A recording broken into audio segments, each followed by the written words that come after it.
이 성탄 기념주일, 기념 감사예배 우리에 주시는 말씀 제가 읽을 때 하나님의 음성을 듣기를 바랍니다. 예수께서 이르시되 내가 곧 길이요 진리요 생명이니 나로 맘지 않고는 아버지께로 올 자가 없느니라. 아멘. 메리 크리스마스. 성탄을 우리가 즐겨야 할 이유는 예수님이 우리와 함께 하시기 위해서 이 땅에 아기 예수로 오셨습니다. 우리가 예수님을 영접하는 이 좋은 절기에 우리 옆 사람들과 함께 메리 크리스마스 한번 인사 나눌까요? 메리 크리스마스. 즐거운 성탄 되시기 바랍니다. 예수님이 이 땅에 오실 때에 영접했던 경배했던 그 사람들의 그 신앙의 모습을 보니까 목자들은 비천한 자리에 있었지만 가장 낮고 천한 예수님을 경배할 수 있었습니다. 사랑의 예수님, 주님을 가까이 할 때마다 나 같은 죄인도 용서하시고 사랑하시는구나, 이런 사랑의 메시지를 들을 수 있어서 너무나 기쁜 성탄입니다. 또 목자뿐만 아니라 동방 박사들이 별을 따라서 하나님이 지시한 곳에 가서 경배했지요. 동방 박사들이 그 예물을 가지고 왔을 때에 황금과 유황과 몰약을 드렸습니다. 예수님은 기름 부은 자 그리스도로 이 땅에 오셔서 기름 부은 자 세 직분을 감당하셨죠. 왕, 선자, 제사장으로서 오셨습니다.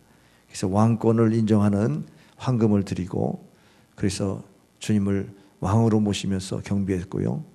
또 유황을 드리면서 사랑의 고백을 나눈 것입니다. 예수님이 선지자로서의 인생의 길을 인도하실 것을 믿고 유황을 드리고, 또 몰약을 통해서 시체를 방부하는 그러한 그 죽음에 대한 희망의 소식을 하나님 앞에 구하면서 예물을 드렸습니다.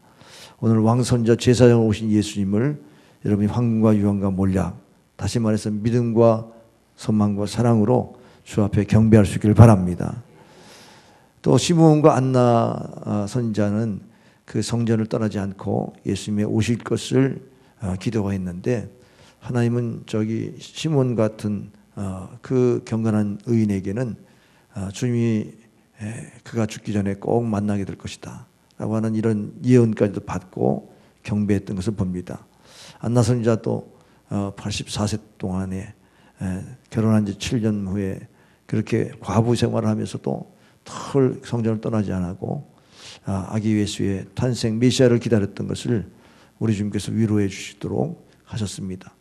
결국 믿음으로 경배했던 이 선자들의 모습도 우리에게 경배의 자세가 되죠.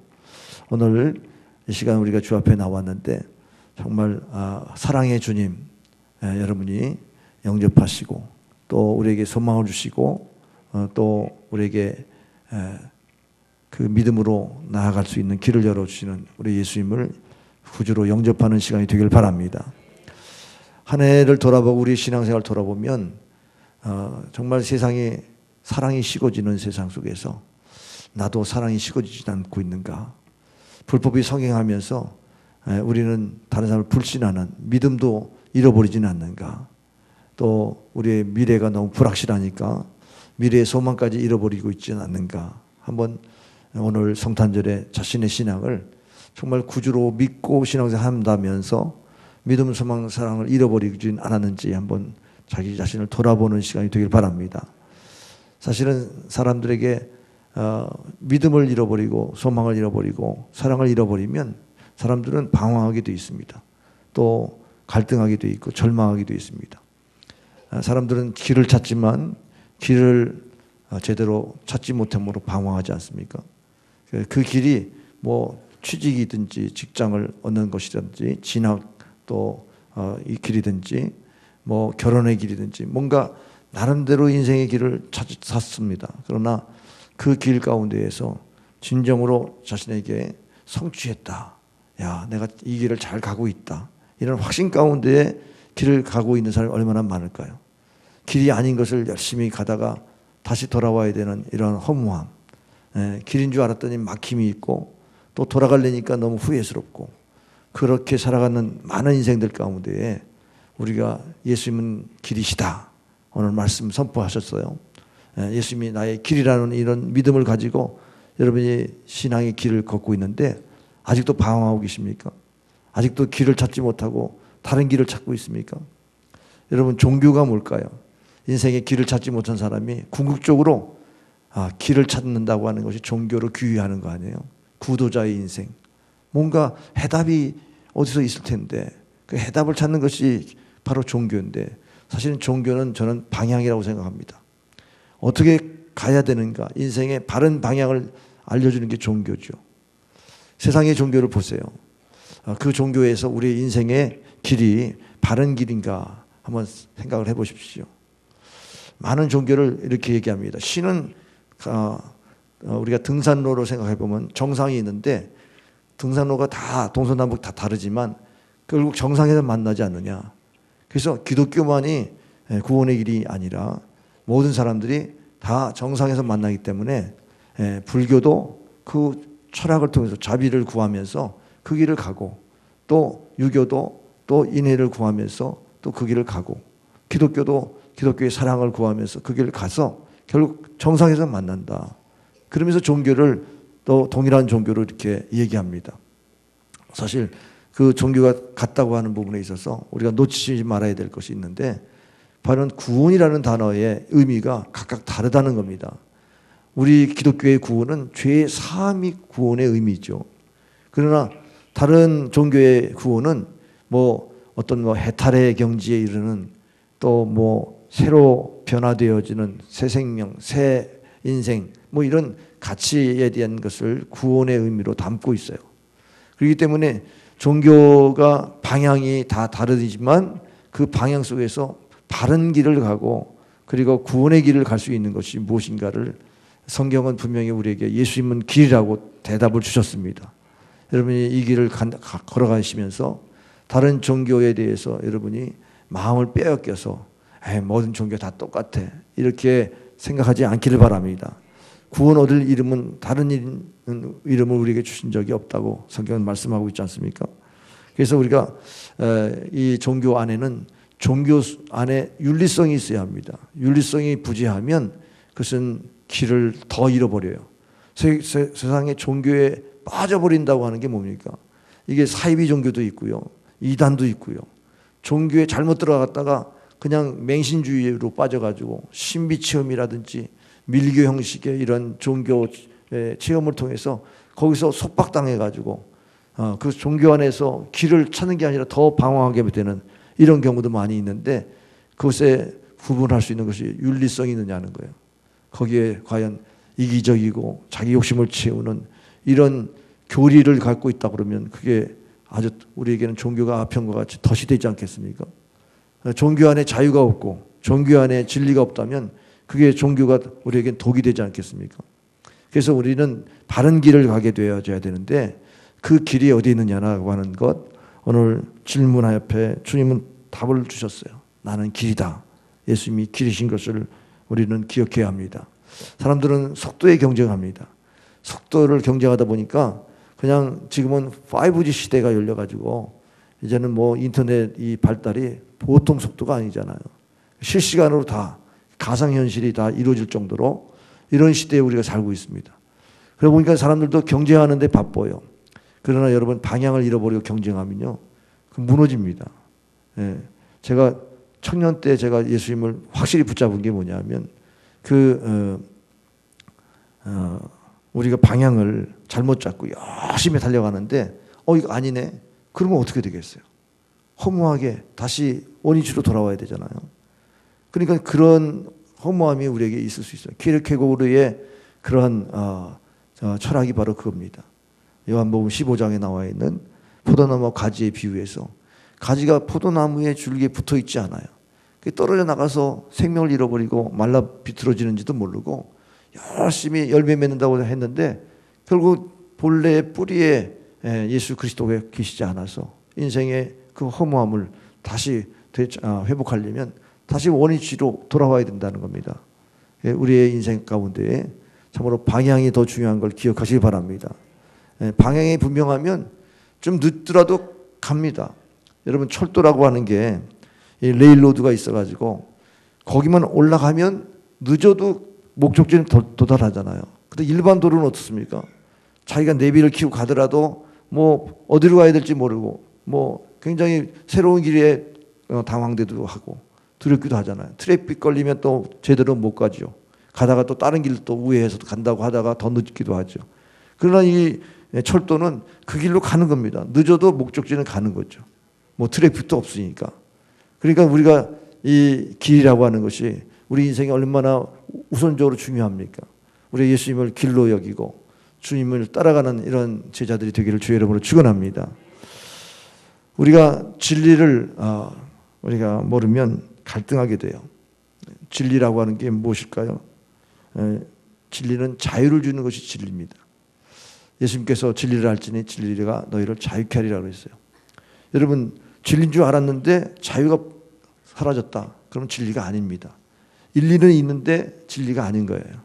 우리는 이치에 많이 따지고 경우에 많이 따지는 그런 인생관을 가지고 살면 날마다 속습니다. 거기에 속박당할 수 있어요. 영혼의 자유를 찾지 못하고 그렇게 속박당하는 그러한 길들이 너무나 우리에게는 많이 있습니다. 우리 인생에 덫이 많이 있잖아요. 지식을 쌓고 철학을 쌓고 그리고 수련을 하고 뭔가 진리를 찾는 주도자의 삶 속에서 참 자유를 얻을 수 없다면 물질이 참으로 행복을 주지 못한다는 사실을 물질 다 잃어버리고 난 다음에 깨닫는 것이 인간의 어리석음이죠. 권력을 가지고 살아가는데 권력의 지향적인 사람들은 그 권력이 더 큰 권력 앞에 하수인이 되어야 됩니다. 그러면 자기 선택의 자유의지를 다 잃어버리지 않습니까? 그러면 진리가 아니죠. 정말 세상에 출시하는 모든 것들이 진리인 줄 알고 따라가지만 그것에서 자유가 없다면 우리는 속고 사는 겁니다. 진리인 줄 알았더니 따라갔다가 거짓이었다. 그럼 속은 거 아니겠어요? 많은 사람이 속고 살아갑니다. 그것은 진리를 만나지 못했기 때문에 그렇습니다. 여러분, 정보라고 하는 게 우리에게 무익한 정보도 많은데 우리는 인터넷에서 많은 정보를 취합니다. 저희 아프리카에서 에이즈가 어떻게 해서 창궐을 하게 됐는지 아세요? 그것은 동성 간의 결합을 통해서 해야만 애군이 물러간다. 이렇게 미신적으로 믿은 거예요. 그게 정상적인 부부의 관계도 동성애를 통해서 그냥 액을 물리치려고 그렇게 하다 보니까는 그렇게 에이즈가 창궐했습니다. 잘못된 정보가 우리 주변에 얼마나 많습니까? 여러분이 정보를 선택할 수 있는 지식이 있나요?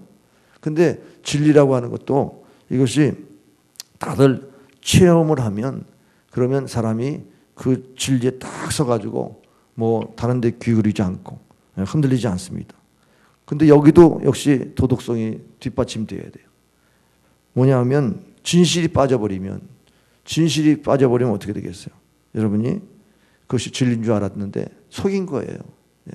속이면 우리는 그냥 또 마음을 닫아버리죠. 그래서 사람과의 관계를 어떻게 할 수가 없어요. 오늘 사람들은 진리에 목말라 합니다. 진리가 무엇인가? 여러분 찾았습니까? 진리를 발견했습니까? 그리스도 안에서 발견하길 바랍니다. 예수님이 진리라고 했어요.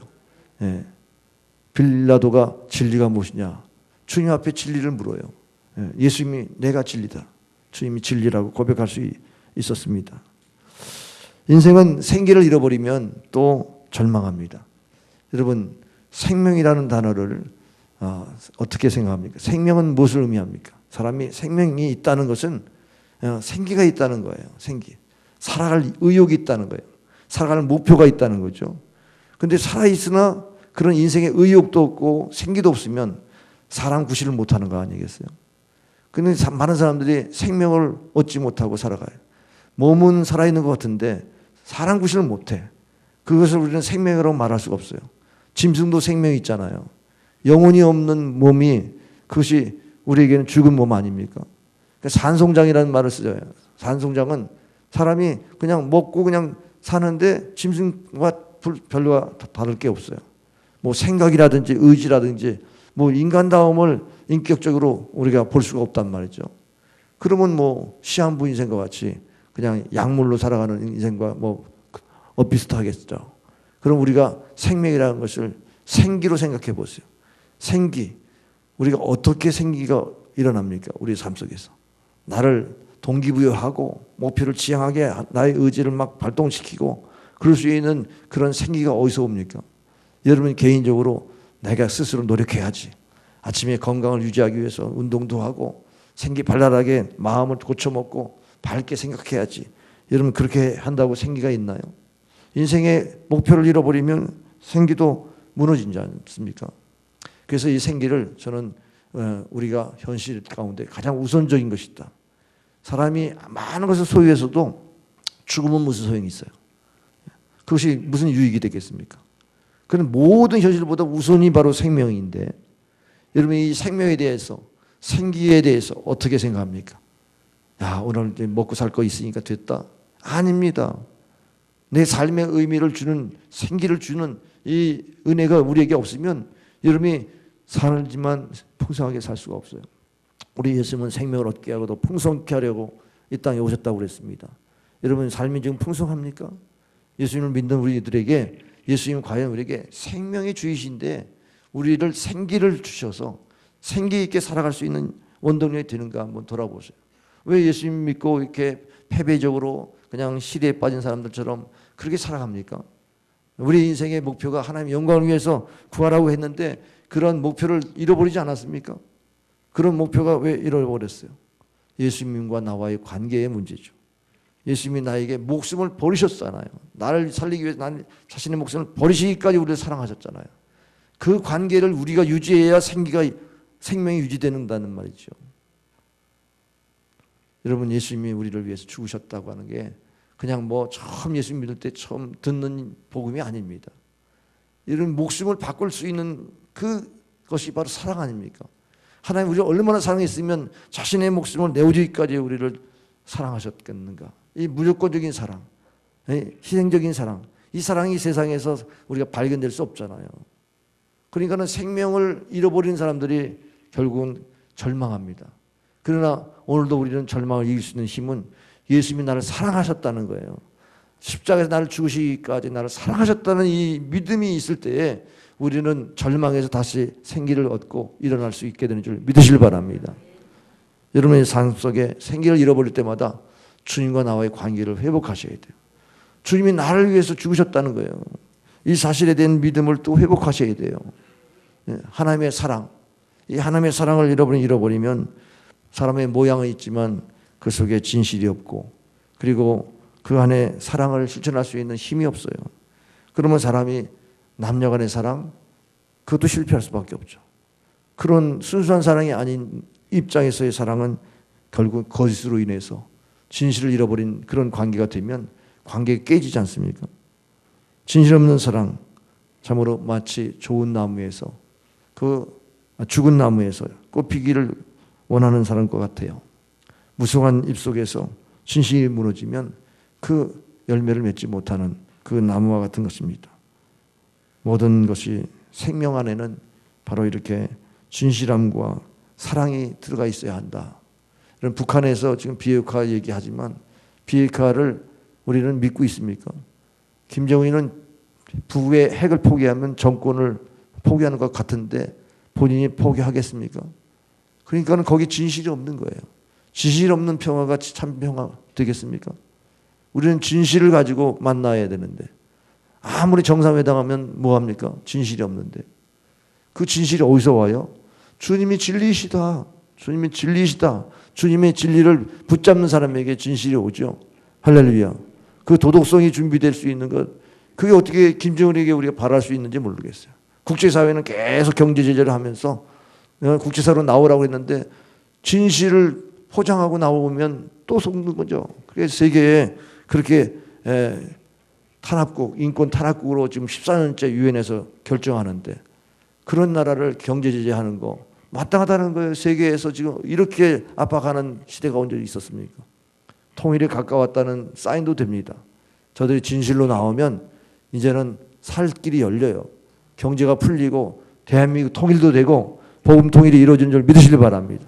이런 은혜의 역사가 지금 우리 민족의 생사를 지금 이 나라의 생사를 좀 흔들리고 있는 이런 나라지만 그래도 우리가 복음으로 무장하면 이 생명 되신 예수 그리스도께서 왕으로 이 땅을 지배하시면 이 민족의 평화통일도 이루어질 줄 믿습니다. 여러분, 인생의 방황은 길을 찾으면 끝나는 겁니다. 우리가 갈등하는 것도요, 진리를 만나면 끝나는 겁니다. 여러분, 절망하는 것도 생명 되신 예수님을 만나면 이길 수 있는 것입니다. 할렐루야. 그 예수님이 바로 우리에게 길과 진리와 생명이십니다.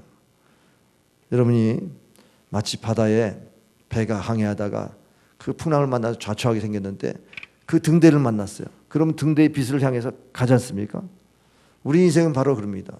길을 찾지 못하다가 주님께서 나의 인생의 길이라고 하는 이 믿음을 딱 갖는 순간 우리 앞길이 환히 열리는 그런 형통한 길이 열리게 되는 줄 믿으시길 바랍니다. 그런 길을 다른 데서 찾지 마시고 예수 그리스도 안에서 찾기를 바랍니다. 예수 그리스도께서 우리 안에 어떤 분이 되십니까? 나의 길을 안내하시는 주님이 되시길 바랍니다. 목자가 되시길 바랍니다. 부족함이 없기를 바랍니다. 지난 23일 날 우리 어린이들이 그 연극을 했는데 연기 내용이 뭐냐면 그의 이야기를 여러분 들어보셨습니까? 주님의 이야기. 그분은 이 땅에 태어나셨을 때에 참으로 비천한 곳에 태어나서 이제 30년 동안 그 갈릴리에서 활동하셨어요. 갈릴리에서 자라시면서 그리고 이제 목수일을 통해서 가게를 이끌어 가셨는데 이제 30살이 되셔서 이제 인류를 위한 공생애를 시작하면서 많은 사람의 병을 고치시고 귀신을 쫓아내고 또 하나님 나라를 가르치고 천국 복음을 전하면서 이제 하나님 나라가 이 땅에 오도록 예수님의 제자들을 삼으시고 저들을 천국 백성 되도록 인도하셨습니다. 그리고 예수님은 십자가에 달려 돌아가실 때에 정말 제자들의 배반이 있었지만 그러나 십자가에서 죽으시고 또 죽음으로 끝난 것이 아니라 3일 만에 부활하심으로 예수님은 죄인이 아니라는 사실을 증명하셨고 부활하심으로 하나님의 아들이신 것을 증명하셨고 예수님이 생명의 주관자이신 것으로 나타나신 줄 믿으시길 바랍니다. 그러면 예수님의 이 생애와 그리고 예수님의 십자가 부활을 통해서 우리는 무엇을 경험해야 됩니까? 예수님이 나를 이처럼 사랑하시는구나. 하나님이 세상을 이처럼 사랑하셔야 독생자를 주셨으니 이는 그런 믿는 자마다 멸망치 않고 영생을 얻게 하려 하십니다.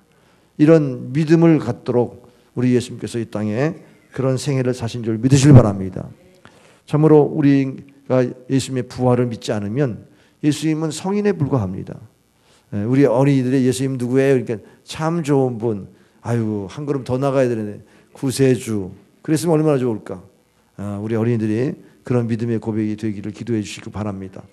여러분, 우리가 주님이 부활하시기 전에는 좋은 분이지만 부활하신다면 다들 그는 과연 하나님의 아들이었도다. 이렇게 고백하지 않습니까? 하나님의 아들이라고 고백하는 데에 여기에 생명이 임하는 겁니다. 영원한 생명. 주님은 영원히 사는 그 생명을 우리에게 보여줬지 않습니까? 그러면 우리가 이 땅에 살면서 유한한 인생을 살면서 죽음의 공포 속에 살면서 그럴 때 예수님을 우리가 믿고 만나면 영원한 생명이 있다는 사실 때문에 우리는 이 땅에서 불안하지 않고 두려움을 이길 수 있는 줄 믿습니다. 그러면 우리 안에 참으로 예수님이 나의 생명이시다. 이 부분이 어떤 길이에요? 십자가의 길에서 얻는 겁니다. 그래서 우리도 그 길을 가야 되는 거예요. 십자가의 길을 가는 거예요. 자기를 부인하고 십자가를 짊어지는 길을 가는 것이 생명의 길인 것입니다. 그럼 여러분 죽겠다고 하는 이런 환경 속에서 내가 사는 길은 내가 주님과 함께 죽으면 되는 겁니다. 내가 주님과 함께 죽으면 하나님이 살리시는 거예요. 내가 살려고 하면 주님이 우리를 살릴 수가 없어요. 왜냐하면 주님이 우리를 주권을 가지고 다스리시는데 십자가에 우리를 못 박게 하시고 주님이 다시 살리시는 이 은혜가 바로 복음입니다. 이 복음 안에서 여러분이 다시 사는 이런 은혜가 있기를 바랍니다. 이 경험을 한 사람은 방황하지 않아요. 사는 길을 아니까. 여러분이 문제가 있어요? 그럼 내가 죽고자 하는 길로 가시면 돼요. 십자가의 길을 가시면 돼요. 여러분이 십자가를 짊어지고 가시도록 여러분 결단만 하면 길이 다시 열려요. 할렐루야. 사는 길이 열려요. 할렐루야. 천국 가는 길까지 다 연결되어 있습니다. 많은 분들이 예수님을 만나고 이와 같은 변화가 있었죠. 자기를 위해 살다가 예수를 만나면 주를 위해 살게 되고 참으로 죄책감에 눌렸던 사람들이 죄의 자유에서 참으로 복음을 전하는 자가 되고 그리고 참으로 주를 위해 살면서 희생했던 그리고 이웃을 사랑하면서 자신의 삶을 주 앞에 드렸던 사명의 사람들, 우리가 얼마든지 우리는 주변에서 발견할 수 있고 성경의 인물에서 발견할 수 있습니다. 근데 이게 무엇이에요? 믿음의 힘입니다. 믿음의 힘. 예수님은 나는 길이요 진리요 생명이다. 나는 부활이요 생명이다. 스스로 말씀하셨어요. 나는 생명의 떡이다. 나를 믿는 자는 주지지 않는다. 목마르지 않는다. 영원히 목마르지 않는다. 이런 말씀하셨거든요. 나는 빛이다. 내게는 조금도 어둠이 없다. 그러면서 우리에게 너희도 세상의 빛이다. 이렇게 말씀하셨고, 예수님이 포도나무시고 예수님께 붙어있는 자는 열매를 맺는다. 이러면서 예수님이 나를 영접하는 자는 곧 하나님을 영접하는 것이요, 나를 본 자는 곧 하나님을 본 자요. 이러면서 예수님과 동등됨을 말씀하시면서 말씀하실 때에 여러분이 어떻게 들립니까? 예수님이 하나님이시구나. 이렇게 들립니까? 예수님이 이상한 사람이네. 아니, 인간이 어떻게 자기가 하나님이라고 말할 수 있을까? 그러면서 의심합니까? 오늘 우리가 예수님을 만났다는 얘기는 예수님이 하나님이시라고 고백하는 겁니다. 하나님의 아들로 이 땅에 오셨지만, 그러나 하나님은 바로 우리에게 우리의 죄를 용서하시고 생명을 얻고 더 풍성케 하시려고 다만 육신을 입고 이 땅에 오셨을 뿐이지 다시 본향으로 천국으로 돌아가셨지 않습니까? 오늘 우리가 이것이 우리 인생의 길이에요. 이 땅에서 살다가 주님과 함께 살며 또 영원한 천국으로 들어가는 것이 우리 인생의 길인 줄 믿으시길 바랍니다. 너무 단순하죠? 무슨 철학이 필요 없어요. 단순한 복음을 가지고 우리는 믿음 생활하는 겁니다. 이 믿음을 가지고 여러분이 예수님은 나의 길이다, 내 인생의 방향을 정해주신 분이다, 이런 믿음을 확실히 고백할 수 있기를 바랍니다. 방황하지 마시기 바랍니다. 여러분, 방황했다는 것은 방향을 지금 잘못 가고 있는 거예요. 예수님이 나의 길인 것을 고백하는 사람은 바로 인생의 전환점이 와요. 누구나 터닝 포인트가 있습니다. 내가 생각이 바뀌면 삶이 달라지잖아요. 습관이 바뀌면 인격이 달라진다고 그러죠. 바로 자신의 뭔가 충격이 왔어요. 그래서 그것을 바꾸려고 생각하다 보면 인생이 바뀌는데, 여러분에게 충격이 뭡니까? 우리는 죄인이라는 사실이에요. 여러분, 이 충격을 여러분이 받으셨습니까? 죄인이라는 사실에 대해서 스스로 고백한 적 있어요? 죄인을 용서하실 분이 누구예요? 예수님이세요. 나를 용서할 분인 세상에 누가 있습니까? 여러분, 이런 은혜를 받으면요, 삶이 달라지게 되어 있잖아요. 변화되게 되어 있어요. 여러분, 자신을 잘 돌아봐 보세요. 내가 나를 위해 살던 주님을 향해서 살고 있는가? 예수님을 만났다 그러면 변화가 돼야 돼요. 정말 예수님이 나의 길이라고 그렇게 말로만 하지 말고 인격적으로 믿고 따른다면 여러분이 인생이 바뀌게 돼 있어요. 달라진 것을 여러분 남들에게 보이기를 바랍니다. 저분은 참 예수님 믿더니 달라졌어. 방향이 분명해졌으니까 달라지죠. 지금 여러분이 뭘 하다가 안 되면 또 바꾸고, 뭘 하다가 안 되면 바꾸고, 그게 방향을 잃어버려서 그래요. 방향을 잃지 않은 사람은 이걸 하면서 하나님이 딴 길로 옮겨줄 때 방향이 바뀌는 거지 내가 바꾸는 게 아닙니다. 그렇지 않아요? 하나님이 이 길을 가게 하셨는데 그 길로 가지 말고 이 길로 가라고 하면 그게 바뀌어진 방향이 아니고 하나님의 인도하심이지, 왜 이렇게 자꾸 길을 바꾸십니까? 길을 확실히 붙잡고 가는 사람은 안 보이던 길도 길이 열려요. 보이게 돼 있습니다. 그러니까 예수 안에서 평안이 있죠. 진리를 발견한 사람은요, 자유예요. 뭐 돈이 자유케 한다고? 근데 돈을 잃어버리면 돈의 노예가 되잖아요. 예? 권력이요, 우리를 자유케 해요. 권력의 하수인이 돼가지고 자유를 또 뺏기지 않습니까? 그러니까 진리를 발견한 사람은요, 늘 자유예요. 그래서 어딜 가든지 한 자리, 그게 유혹이 안 돼요. 왜? 나 거기 있으면 나 미혹돼. 나 자유가 없어. 여러분, 자유를 선택하는 것이 지혜로운 거예요. 권력과 돈 이런 것들을 선택하다가 자유를 잃어버리면 그게 우리 주님이 원하시는 길이 아니라는 사실을 알 수가 있습니다. 여러분, 생명을 얻었는데 여러분 우선순위로 생명을 보존하게 하려 합니까? 예배의 태도, 여러분 생명을 우선순위로 하세요. 영원한 생명, 생명의 말씀을 들으려고 예배를 우선순위하는 거, 이런 것들이 다 바로 여러분이 길과 진리와 생명으로 믿고 고백하는 신앙생활의 모습입니다. 천국을 방향으로 받고, 그리고 인생의 방향이 설정되면 인생의 방황이 끝난다는 사실을 알 수가 있습니다. 믿음으로 예수님을 구주로 고백하시고 그분이 나의 영원한 생명의 길인 것을 고백하고 그 길을 따라갈 때 그냥 믿음도 잃어버리고 또 사람들 증오하고 미워하고 저주하고 이렇게 옛생활로 돌아갈 수도 있지만 그러나 이미 어디에 올라왔어요? 레일로드, 천국 가는 길로 딱 올라왔기 때문에 느리지만 가게 돼요. 느리지만 그 길로 가면 천국으로 가게 되는 줄 믿으시길 바랍니다.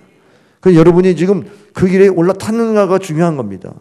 여러분이 신부님 하나님의 자녀인 것이 확실히 믿습니까? 천국 가게 돼 있습니까?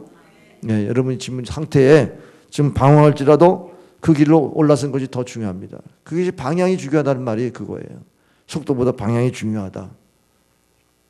톨스토이가 귀족의 출신이고 그 러시아의 귀족으로서 얼마든지 잘 살 수 있는, 그래서 교회를 등한시하면서 대학에 들어가서는 완전히 인기를 위해서 살아갔습니다. 작가로서의 명성도 얻었지만은 많은 부를 얻을 수 있었습니다.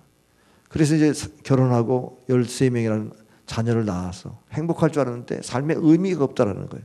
왜 사냐의 이 문제에 부딪혔습니다. 어느 날 시골에 농부를 만났는데 농부의 얼굴이 너무 그 천사 같아서 당신은 어떻게 이렇게 천사같이 얼굴을 하고 지내십니까? 하니까 내내 예수님이 계시기 때문에, 내가 어디서 와서 어디로 가는지 제가 알기 때문에, 방향이 잡혔다는 것을 고백하니까 그때부터 성경을 피우면서 연구했습니다. 성경을 연구하다 보니까 주님을 만난 거죠. 그래서 그의 인생이 부활됐습니다. 변화됐습니다. 여러분의 인생이 부활되길 바랍니다. 여러분 예수님을 진짜 만났습니까? 지금 과거와 지금과 달라진 것을 보여주셔야죠. 분명히 만났습니까? 여러분 가치관이 바뀌었다는 걸 분명히 보여주셔야죠. 왜 예수님을 믿으면서 방향을 지금도 못 잡고 헤맵니까?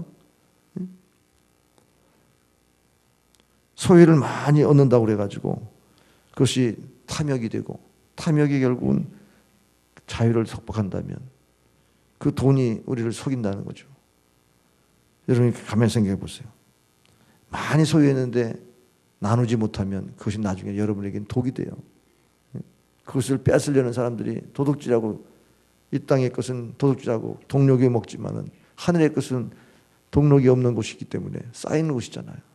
그러니까 우리가 지금 소유를, 하늘의 소유한 백성으로 살아야지 왜 내가 이 땅에 있는 것으로 만족하지 않냐고 더 얻으려고 하고 하다 보니까 결국 자유를 뺏기잖아요. 우리 안에 지금 신앙의 자유, 이 자유가 진실을 바탕으로 여러분 살면 얼마나 이게 아름다운 인생을 만들어가는지 몰라요. 근데 욕심과 탐욕으로 기복적으로 살아보세요. 그러면 다른 종교하고 무슨 뭐가 다릅니까? 우리가 이웃에 대한 사랑을 실천할 수 있습니까? 이웃에 대한 희생을 할 수 있습니까? 그렇게 못 살면 얼마나 우리가 비참해져. 예수님을 믿는다고 하면서 욕먹는. 그래서 우리는 참으로 우리 안에 자유가 있는가를 늘 점검하시고, 여러분이 생명을 얻었는데 이 생명을 얻은 것 가지고 살면서 나를 주관하시는 예수님, 그러면 맡기고 살면 되잖아요. 언제 죽을지 몰라도 주님께 맡기고 살면 편안하잖아요. 근데 밤낮 병에 근심 걱정하고 덜 걱정하면서 살아가 보세요. 무엇을 먹고 무엇을 입을까 걱정하면서 살아보세요. 그게 생명을 얻은 사람의 모습입니까? 생명 얻은 사람은 생명을 얻었는데 뭘 못 맡겨요? 다 맡길 수 있죠. 내 생애를 다 맡길 수 있잖아요. 그러면 염려하지 말고 다 하신다. 먼저 그 나라와 그 일을 구하라. 이 모든 걸 너에게 다 허락한다고 말씀하셨지 않습니까? 내일 일은 내일 염려할 수 있는 그런 지혜를 가지고 살 수 있지 않습니까? 그러니까 지금 생명을 얻은 사람은 누구와 싸워야 돼요? 세상에 경쟁하지 말고 나의 믿음과 씨름해야 돼요. 내가 하나님께 생명을 맡긴 사람인가? 생명보다 더 우선적인 헌신은 없잖아요. 내 생명을 하나님이 주관하시는지 마귀가 주관하는지, 여러분 나와 씨름해. 주님이 나의 삶의 왕이 되셔야만 난 산다. 그것과 씨름해야죠. 오늘도 나의 주님은 다른 것이 아니라 예수님이 주인이시다. 이 고백으로 씨름해야만 여러분 생명을 얻고 더 풍성한 삶을 살게 되는 줄 믿으시길 바랍니다. 지금 제 얘기가 실감이 안 가는 분은 오늘 마지막으로 이 예화를 들으시면 금방 알아요. 마가복음 2장에 보면은 중풍병자의 고치는 현장이 나오죠. 중풍병자가 예수님이 많은 병을 고쳤다는 소문을 들었는데 본인이 스스로 갈 수 없어요. 그런데 친구들이 그 마음을 알고 친구들이 들것에 실려서 나가는데 사람은 인산이라 들어갈 수가 없어요. 그래서 친구들이 그 지붕을 뚫고 그 들것에 내려가지고 예수님 앞에 내려놓습니다. 그랬더니 그 예수님께서 하신 말씀이 그 친구들의 믿음도 놀랍죠. 근데 하신 첫 번째 말씀이 네 죄가 사함을 받았도다. 그러니까는 수근수근하는 그 마음을 주께서 심리적으로 아시고 너희가 죄 사함 받았다는 말과 병 나았다는 말 중에 어떤 것이 더 쉽냐? 그렇게 질문하셨습니다. 대답을 못하고 있었어요. 그랬더니 내게 죄 사하는 권세가 있는 줄을 너희로 믿게 하려 함이라. 그러면서 내 자리를 들고 걸어가라. 그렇게 말씀하심으로 중풍병 여자를 고쳤던 사건이 나옵니다. 거기에 보면은요, 죄 사함을 선포할 때 사람들이 수근수근하면서 저가 누군데 감히 죄를 사할 수 있지? 이렇게 말하고 있었습니다. 그러면 예수님이 하나님이 아니면 그 말하는 것은 진리야말로 하나님 모독하는 죄예요. 참남죄에 속한 겁니다. 그런데 만약 예수님이 하나님이라고 믿는 사람은 그래, 죄사함과 병고침의 연결을 시킬 수 있어요. 왜냐하면 죄 때문에 불행이 왔어요. 죄 때문에 죽음이 왔어요. 죄 때문에 질병이 왔습니다. 죄의 문제를 해결하면 질병도 낫는다는 이런 영적인 연결을 할 수가 있지 않습니까? 그런 신앙을 받아들이는 거예요. 아, 죄 사함 받으면 병도 낫는구나. 내 현실의 문제도 죄의 문제구나. 이게 죄의 문제를 접근하면 누가 이 죄에서 나를 구원할꼬? 누가 우리 죄를 용서하시며? 예수님이 죄를 용서하시는 분으로 말씀했어요. 이 말씀이 진리예요. 말씀대로 됐잖아요. 말씀대로 자유케 하셨잖아요. 예수님의 말씀이 살리는 말씀이고 그 살리는 말씀이 그 사람을 병에서 고쳤지 않습니까? 그럼 예수님의 말씀은 진리 아닙니까? 그럼 우리가 뭘 따라야 돼요? 사람의 말을 따라야 돼요? 하나님의 말씀을 따라야 돼요? 하나님의 말씀을 믿고 따라야 되지 않습니까? 그럼 우리가 진리를 발견한 거예요. 진리를 발견하면 우리가 이제 자유인이 돼가지고 내 스스로 구걸하고 남의 돈 받지 않고 내 스스로 내 인생을 독립적으로 살아갈 수 있는 힘을 얻을 수가 있지 않습니까? 바로 그겁니다. 예수님이 길과 진리와 생명인 것이 한 중풍병자의 이 병 고침을 통해서 다 우리에게 보여준 거예요. 이제는 예수님을 따르는 제자가 된 거 아니에요. 병 고침을 받은 이분은. 그 다음에 그 후의 삶이 어떻게 됐습니까? 자기의 생명의 은인인데 주님을 따르게 되죠. 주님을 앞세우면서 주님은 다 하실 수 있는 분이에요. 그런 믿음의 사람이 된 줄 믿으실 바랍니다. 여러분, 믿음이 그렇게 중요한 겁니다. 여러분, 세상의 믿음은 변덕이 많지만 우리 하나님이 주시는 믿음은요, 예수님이 나의 인생의 길이다. 분명히 믿고 따르는 그런 믿음입니다. 여러분, 이 믿음이 한번 들어오면 이 병자가 고침받고 그 인생에 주님을 기억지 못할 수 없는 그러한 삶을 사는 것처럼 주님을 늘 기억하면서 주님을 의지하게 되는 삶이 되는 줄 믿으시길 바랍니다. 여러분, 주님을 만났습니까? 주님을 만나는 길은요, 예수님을 영접하면 돼요. 요한일서 5장 11절에 보면은 예수 안에 생명이 있는 것을 너에게 알게 하려니니 아들이 있는 자에게는 생명이 있고 아들이 없는 자에게는 생명이 없느니라고 그랬습니다. 그 하나님의 아들이 우리 안에 있는 것은 영접하는 거예요. 예수님을 주님 내게 오시옵소서. 내 안에 들어오시옵소서.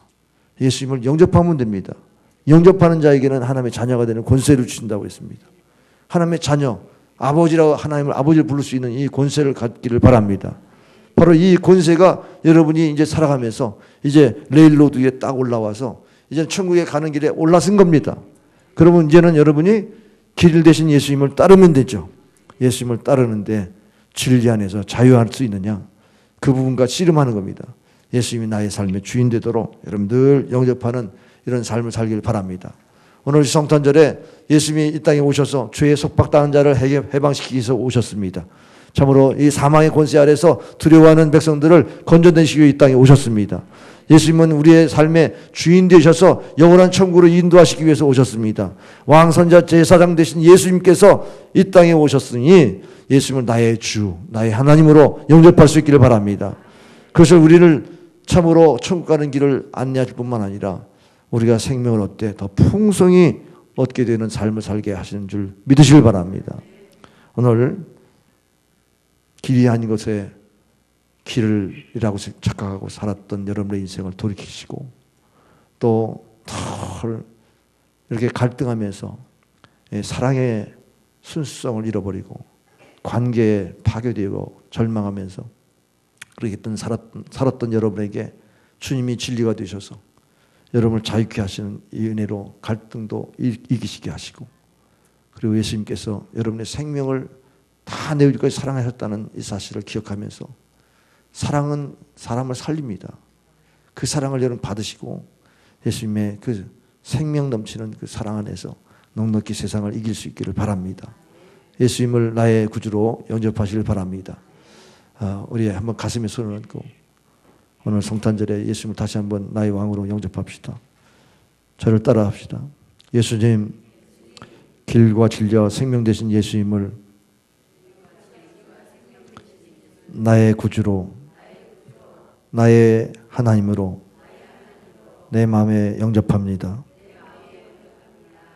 내 마음에 자정하셔서 나를 다스려 주시고 이제는 더 이상 방황하지 않게 하시며, 이제는 더 이상 갈등하지 않게 하시며, 이제는 더 이상 절망하지 않게 하시도록 나의 구주가 되시옵소서. 예수님의 이름으로 기도하옵나이다. 아멘. 예.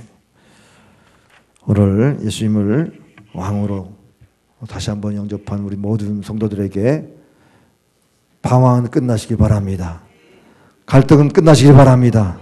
절망은 끝나시기 바랍니다. 찬양하겠습니다. 125장 찬송송 부르면서